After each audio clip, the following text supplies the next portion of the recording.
Salut, c'est Landry pour une deuxième vidéo aujourd'hui. Vous avez vu la première et en fait, en ayant vu le rendu de la première vidéo, j'avais oublié de vous présenter le nouveau décor que je vous avais déjà présenté du coup sur Instagram. Donc si vous ne me suivez pas sur Instagram, allez-y de suite. On s'y sent bien sur mon Insta, on met n'importe quoi, on rigole ensemble, c'est parfait. En tout cas aujourd'hui, j'ai pris mes petites notes à part. Si vous avez fait pause, vous n'allez pas être spoilé de la vidéo par rapport à ce qu'il y avait sur ma main. Quoi qu'il en soit, vous avez cliqué sur cette vidéo, vous savez ce qu'il en est dans cette vidéo. Nous allons faire un top 5 des courts-métrages Pixar que je préfère du coup. Puisque selon moi, les courts-métrages Pixar sont bien trop sous-estimés, très peu de personnes en parlent. Et je trouve ça dommage parce qu'il y a vraiment une réalisation, un esthétisme, une histoire, un scénario, tout ce que vous voulez, c'est très réussi. Et c'est pour ça que j'en ai sélectionné 5 que j'ai pu voir ou revoir sur Disney+, et je vais vous en parler maintenant. En 5e position, et il est tourné vers vous, le petit Piper. Pour ceux qui n'auraient pas vu Piper, c'est l'histoire d'un petit oiseau qui n'arrive pas à se nourrir seul, puisqu'après s'être pris une grosse vague, il n'arrive plus du coup à nager ou à chercher les poissons. Enfin des petits poissons, ce sont des petits coquillages pour être plus précis. Et du coup à la suite de cette vague, il va être traumatisé par l'eau, du coup il ne peut plus se nourrir tout seul. C'est un petit peu le pitch de base, je vous laisserai regarder sur Disney+, si vous l'avez, le court-métrage qui s'appelle donc Piper. Il est vraiment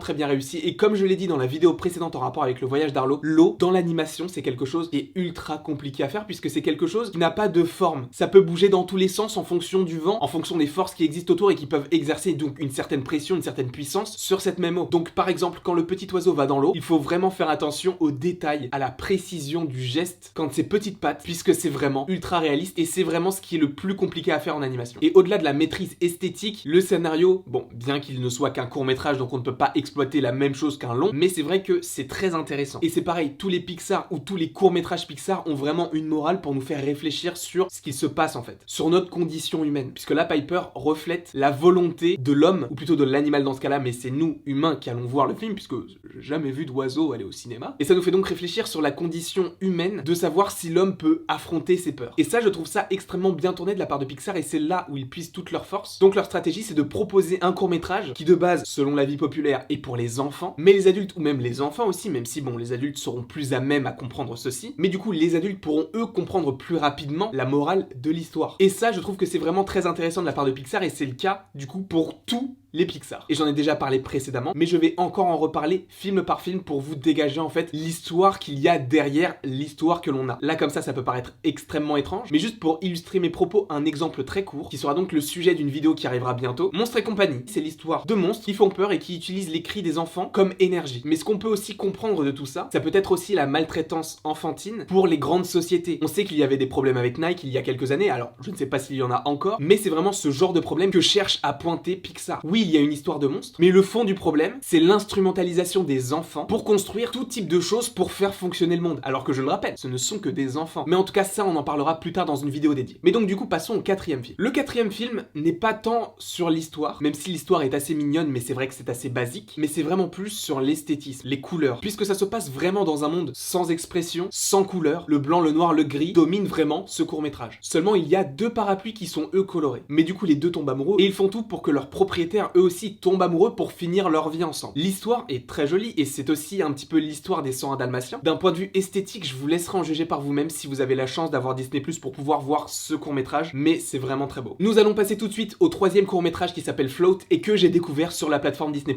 Float, c'est l'histoire d'un homme qui élève seul son enfant et il s'avère que son enfant a le pouvoir de voler, sachant que cela se passe dans un univers réaliste, c'est-à-dire que l'enfant est vraiment pris pour un alien. Et ce que je trouve vraiment très beau déjà, c'est la colorimétrie, puisque c'est vraiment assez terne, on a l'impression qu'il y a une brume constante autour de chaque personnage. Il n'y a jamais un grand soleil, c'est vraiment un soleil mais qui est caché, masqué par une certaine brume, quelques nuages. Et ça, c'est très joli. Mais je ne vais pas forcément vous spoiler l'histoire, puisque parler d'un court-métrage, c'est extrêmement compliqué, du coup, sans le spoiler. Mais je vous laisserai en juger par vous-même, puisqu'en gros, tous les habitants du quartier prennent l'enfant pour une sorte d'extraterrestre et ne veulent absolument pas l'approcher. Et nous allons passer tout de suite au 2e, qui est donc La Luna. Et La Luna, je ne sais pas pourquoi, mais je pensais que c'était un court-métrage, ou plutôt un spin-off court-métrage, du film Le Petit Prince. Puisque l'histoire se passe entre guillemets dans l'espace, il y a un rapport aux étoiles, un rapport avec la lune, etc. Mais c'est pas ça qui m'a fait penser au Petit Prince, c'est vraiment l'esthétisme, l'utilisation de la 3D qui est différente dans ce Pixar, ce qui fait que ça m'a vraiment fait penser au Petit Prince de DreamWorks. Mais pareil, le scénario de ce court-métrage est génial. Après, évidemment, comme je vous l'ai dit précédemment, je ne peux pas vous spoiler sur l'histoire puisque le court-métrage fait vraiment 5 minutes, mais dans si peu de temps, ils arrivent à raconter tellement d'histoires, tellement belles, et c'est ça qui est incroyable. En tout cas, c'est ça qui m'a parlé dans cette histoire. Et enfin, en dernier, c'est vraiment pas un choix exceptionnel dans le sens où c'est pas quelque chose qui va sortir de l'ordinaire, puisque